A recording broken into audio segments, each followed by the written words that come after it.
اور بتایا گیا ہے کہ یہ اس جگہ کے اوپر پانی گزر رہا ہے جس کے نیچے جو ہے بے شمار سونا ہے. رچ ریور ہے, یہ دولت مند دریا بہتا ہے, اور یہ تیز ترین دریا ہے. یہ بہ رہا ہے لیکن اس کے نیچے کیا ہے؟ گولڈ ہے, اور یہ باغ عدن کو گھیرے ہوئے ہے. دوسرا جو حصہ اس کا بتایا گیا ہے وہ جیون ندی ہے, اور اس کا مطلب ہے تیز ترین. یہ اس کا جو پانی ہے وہ تیز بہتا ہے اور اپنے لیے راستہ بناتا ہے. اس کا جو سیکنڈ حصہ دریا کا دکھایا گیا ہے وہ ایسا حصہ ہے جو اپنے لیے راستہ خود بنا لیتا ہے. سو آن, ہم پانی کی ڈیفینیشن جانتے ہیں کہ پانی کہیں پہ بھی نہیں رکتا. اگر دیواروں میں آئے تو سم کے باہر آ جاتا ہے. کسی بھی جگہ سے پانی جو ہے اٹ مسٹ گو, وہ اپنے لیے راستہ جو ہے بنا لیتا ہے. تو پہلے دریا کا حصے کا کیا مطلب ہے؟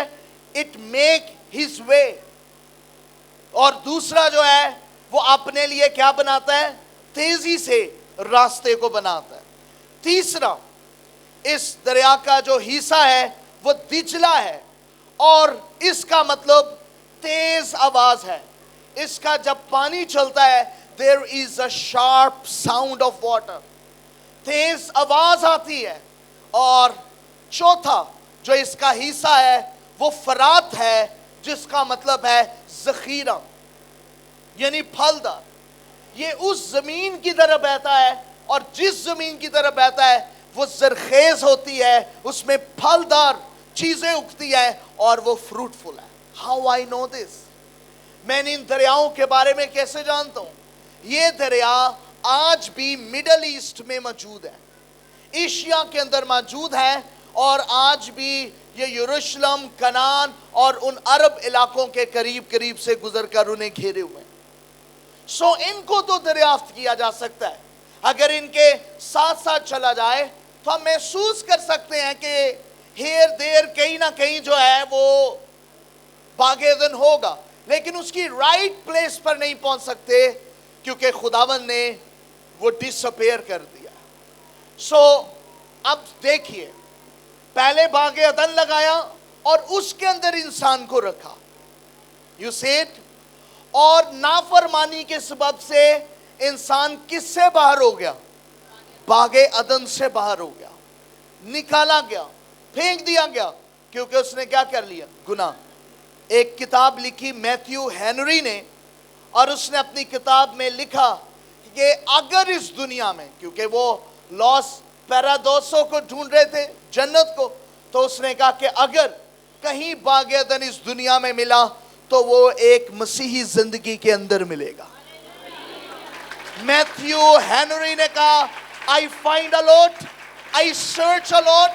میں نے جیوگرافیکل دیکھا, میں نے جیومیٹریکل دیکھا, میں نے بہت ساری چیزوں کا شمار کیا, مجھے باغ عدن نہیں ملا. اور باغ عدن ڈھونڈتے ڈھونڈتے جب میں نے مسیحی زندگی کے اندر جھانکا تو باغ عدن اندر لگا ہوا تھا, اندر ہی دریا تھے, اندر ہی روح القدس تھا, اندر ہی یسوع تھا, اور وہ زندگی باغ عدن بنی ہوئی تھی. آمین. ہماری سوچ تھی کہ باغ عدن کے اندر انسان ہوگا, لیکن اب انسان کے اندر باغ عدن, اور باغ عدن کے اندر خدا موجود ہے. آمین. سو آئیں اب ہم دوبارہ ریپیٹ ٹیلی کاسٹ کرتے ہیں, دوبارہ ان چار چیزوں کو دیکھتے ہیں کہ یہ کیسے ہمارے ساتھ ریلیٹڈ ہے. سو نمبر 1, ہم نے بات کی مشرق کی طرف کیا لگایا گیا؟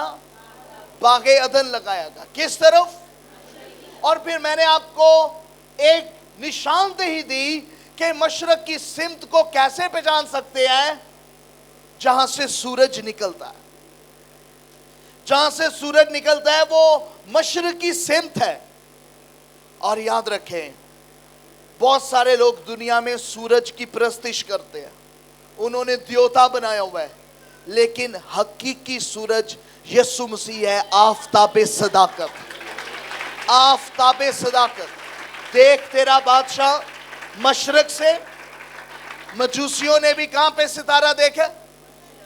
ریممبر, یسوع مسیح اسی زیتون کے پہاڑ جو مشرقی دروازے کی طرف ہے، ہیکل یروشلم آپ کو یاد آ رہا ہے، ہم نے اس کا ذکر کیا تھا، اسی پر تو یسوع مسیح ہمارے لیے وہ روشنی ہے جو ہمارے باغ عدن کے اندر اس نے ہمیں دی ہے. وہ دنیا کا نور ہے اور تاریکی میں چمکتا ہے. تاریکی میں کوئی جرت نہیں کہ اسے قبول نہ کرے. جیسے روشنی آتی ہے تاریکی ختم ہو جاتی ہے. آمین آمین آمین. تو ہمیں سورج مل گیا، آمین. مشرق بھی مل گیا، آمین. اب ہم جدھر کو بھی گھومیں مشرق ادھر ہی گھوم جاتا ہے، آمین. کیونکہ اب میں اور آپ مشرق ہیں، آمین.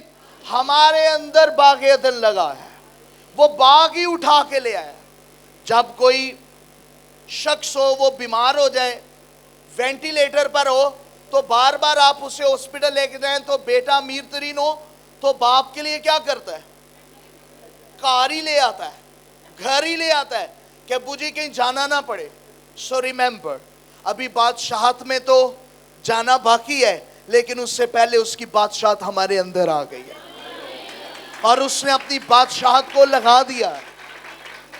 ہمیں تو ابلیس نے باغ عدن سے نکلوایا، لیکن یسوع کو ہمارے اندر سے نہیں نکال سکتا، کیونکہ وہ اپنے لہو کے ساتھ آیا ہے، قیمت دے کر آیا ہے، قیمت دے کر آیا ہے. سو سیکنڈ تھنگ، دوسری چیز جو اس باغ عدن کی ہے وہ خدا کی موجودگی ہے. وہ پریزنٹ کیسے ہے ہمارے اندر، وہ موجود کیسے ہے. آج دنیا کے اندر کوئی بھی یہ دعویٰ نہیں کر سکتا کہ یہوہ خدا اس کے اندر موجود ہے. لوگوں کے لیے یہ کفر ہے. وہ کہتے ہیں کہ انسان اتنا ناپاک ہے کہ خدا اس کے اندر نہیں رہ سکتا. وہ خدا کے لیے پتھروں کے گھر بنا لیتے ہیں، کہتے ہیں یہ گھر خدا کا ہے، اس کے اندر رہتا ہے. پتھروں کے اندر رہ سکتا ہے، عمارتوں کے اندر رہ سکتا ہے، لیکن انسان کے اندر نہیں رہ سکتا. کیونکہ دنیا سوچتی ہے کہ انسان جو ہے وہ نہایت بدکار ہے، نہایت برا ہے، وہ اس لائق نہیں ہے کہ اس کے اندر خدا رہے. بالکل یہ پرانی ڈیفینیشن ہے. انسان اس لائق نہیں تھا، وہ گرا ہوا تھا. اور بیداری کا مطلب یہ ہے کہ خدا نے گرے ہوئے شخص کو اٹھا لیا اور اسے اس طرح سے پاک اور صاف کیا ہے کہ آج روح القدس بیانے کے طور پر ہمارے اندر بستا ہے. ہولی اسپرٹ ہمارے اندر بستا ہے. روح القدس کے وسیلہ سے اس کی موجودگی ہمارے ساتھ ہے. روح القدس کے وسیلہ سے وہ ہمارے ساتھ باتیں کرتا ہے. روح القدس ہمارے اندر سچائی کو پیدا کرتا ہے.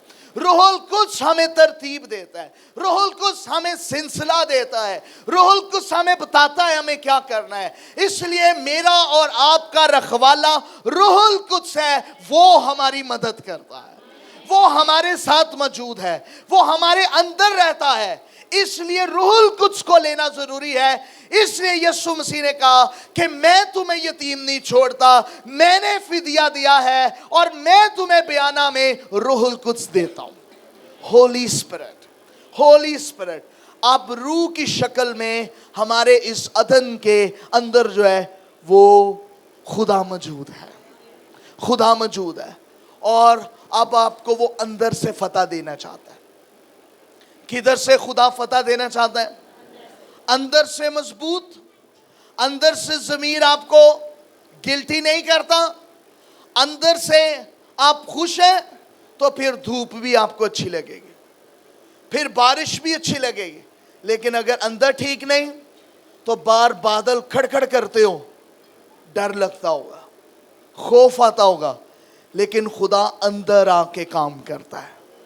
وہ اندر کام کر رہا ہے. دنیا باہر کام کر رہی ہے، دنیا باہر لگی ہوئی ہے، لیکن خدا انسانوں کے اندر کام کر رہا ہے، کیونکہ اس نے اندر سے روح کو لے کے جانا ہے آسمانوں پر. آمین. اس لیے وہ یہ جو پرستش ہے یہ باہر کے لیے نہیں ہے، یہ ہمارے اندر کے لیے اور خداوند کے لیے ہے. ہمارے اندر کیا ہے؟ بدن ہے، جان ہے اور روح ہے. تین چیزیں. پہلی لیئر کیا ہے؟ بدن کی. دوسری لیئر کیا ہے؟ جان کی. اس سے اندر لیئر کیا ہے؟ اس کی گہرائی کے روح ہے. اور لکھا ہے گہرائی گہرائی کو پکارتی ہے. آمین. جب ہم ورشپ کرتے ہیں تو ہم اس کی موجودگی کے لیے گیت گاتے ہیں, ہم اس کی موجودگی کے لیے راگ لگاتے ہیں, اور پھر وہ اپنی موجودگی کو ظاہر کرتا ہے. جب وہ ہمارے اندر موجود ہوتا ہے تو پھر کوئی ہمیں چھو نہیں سکتا ہے, کوئی ہمارے اندر داخل نہیں ہو سکتا ہے, کیونکہ خدا کے موجودگی, اور خدا کی موجودگی is such a important thing. اور روح القدس اسے ہوسٹ کرتا ہے. آپ نے میزبان سنے نا کہ یہ اس پروگرام کے میزبان ہیں, یہ میزبان ہے. میزبان جو ہے وہ کنڈکٹ کرتا ہے, پیشکش کرتا ہے, وہ ارینج کرتا ہے, انتظام کرتا ہے, میزبانی کرتا ہے. روح القدس خدا کی موجودگی کا میزبان ہے ہمارے اندر. وہ خدا کی موجودگی کو لاتا اور ہمیں بتاتا ہے کہ وہ یہاں پہ موجود ہے. اس لیے وی نیڈ ہولی اسپرٹ. بغیر میزبان کے خداوند نہیں آتا ہے. سو ہولی اسپرٹ ایسا میزبان ہے, وہ قبضہ کیے ہوئے ہے خدا کی سیٹ پر. جیسے خدا آتا ہے اٹھتا ہے اور اسے سیٹ دے دیتا ہے اور کسی کو لینے نہیں دیتا. اس لیے اس نے بیانے میں روح القدس کو رکھا, ہولی اسپرٹ کو رکھا ہے, ہولی اسپرٹ کو رکھا. آمین. سو خداوند سے پہلے روح القدس آ کے کام کر رہا ہے, روح القدس سے پہلے یسوع آ کے کام کر رہا ہے. آمین. وہ فدیہ دے رہا ہے, وہ ہمیں پاک کر رہا ہے, ہمارے اندر نور لا رہا ہے, اور روح القدس موجودگی لا رہا ہے. سو تیسری بات جو ہم نے دیکھی وہ نعمتیں اور پھلدار درخت دیکھے. پھلدار فروٹفل دیکھا. ہم نے نعمتیں اور پھل دیکھے, اور یہ نعمتیں اور پھل جو ہیں یہ بھی روح القدس ہماری زندگی میں لگاتا ہے.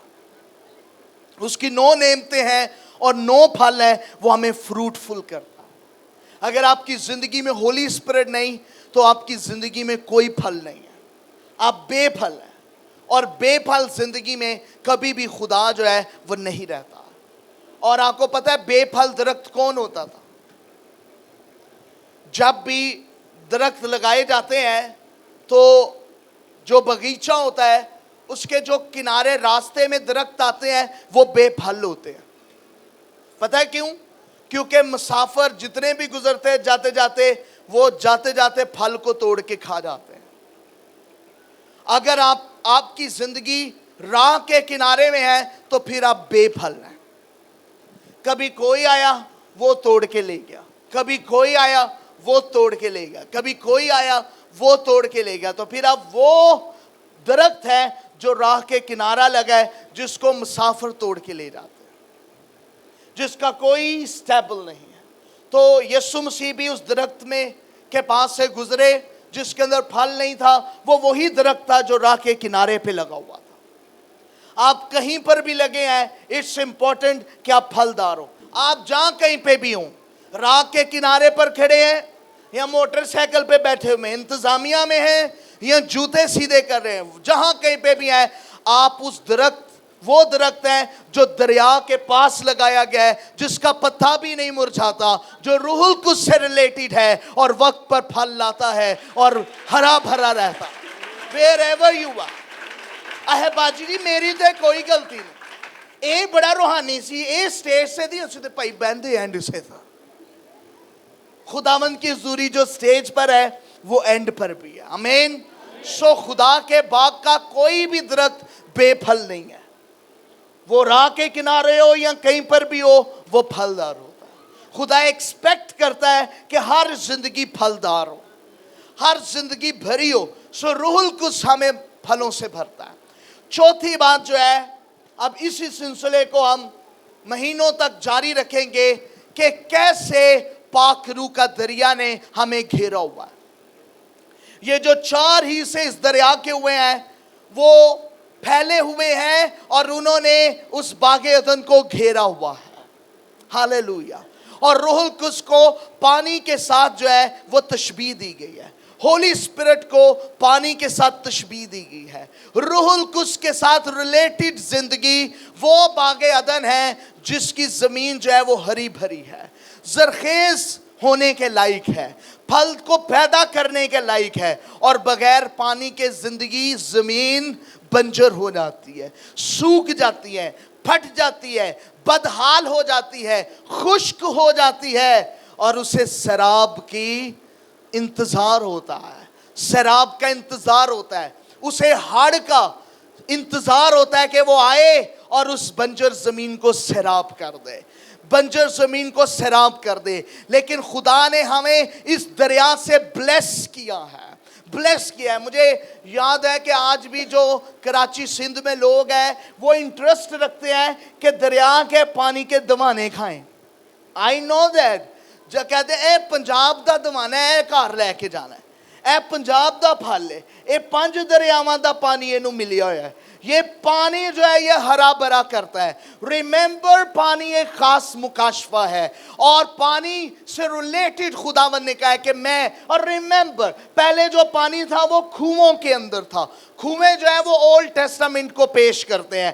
کھوئیں کے اندر سے پانی نکالنے کے لیے آپ کو جو ہے رسی لگانی پڑتی, بالٹی لگانی پڑتی, اور پھر برتن لے جانا پڑتا اور بھرنا پڑتا. وہ سامری عورت جو پانی لینے آئی تھی وہ کھوئیں کے پاس تھی, اور کھوئیں کے پاس تھی, لیکن یسوع مسیح اس کے پاس بڑا دریا کھڑا ہوا تھا, اور اس نے کہا کہ اگر تو مجھ سے پانی مانگتی تو تجھے رسی کی ضرورت نہ پڑتی, تجھے محنت کی ضرورت نہ پڑتی, تجھے کھینچنا نہ پڑتا روح القدس کو, زور نہ لگانا پڑتا جیسے طاقتور ریسلر رسی کو کھینچنے میں زور لگاتے ہیں. اگر تو مجھ سے مانگتی تو میں اب کھوئیں بنانے نہیں آیا, میں چشمے جاری کرنے آیا ہوں. تو پھر تیری زندگی میں 4 دریا بہتے جو تجھے گھیر لیتے اور کبھی تجھے بنجر نہیں ہونے دیتے, کبھی تجھے سوکھنے نہیں دیتے.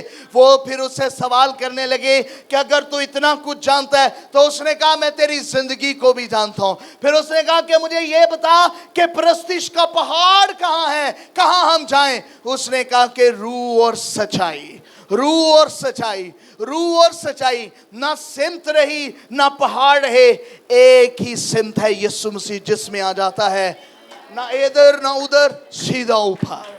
اکھیاں چکنا میں بل مدد لئی, خداوند ہماری زندگی میں اتر جاتا ہے. پھر ہم زمین کی سمتوں میں نہیں جاتے, ہم آسمان کی طرف جاتے. آمین. اس لیے اس پانی کو لیجئے جو روح القدس کا پانی ہے, جو ہمیں پاک کرتا ہے, صاف کرتا ہے اور ہرا بھرا کرتا ہے. اگر آپ کی زندگی مرجھائی ہوئی ہے, پھلدار نہیں ہے, فریش نہیں ہے, تازہ نہیں ہے, تو آپ کو ہولی اسپرٹ کی ضرورت ہے. آمین. ہولی اسپرٹ کی ضرورت ہے. آمین, آمین. And I pray کہ یہ جو دریا ہیں, جو رچ ہیں, بھرے ہوئے ہیں, وہ آپ کی زندگیوں کو گھیرے رہیں اور آپ ہرے بھرے رہیں. آمین. شاید اپنی آنکھوں کو بند کریں.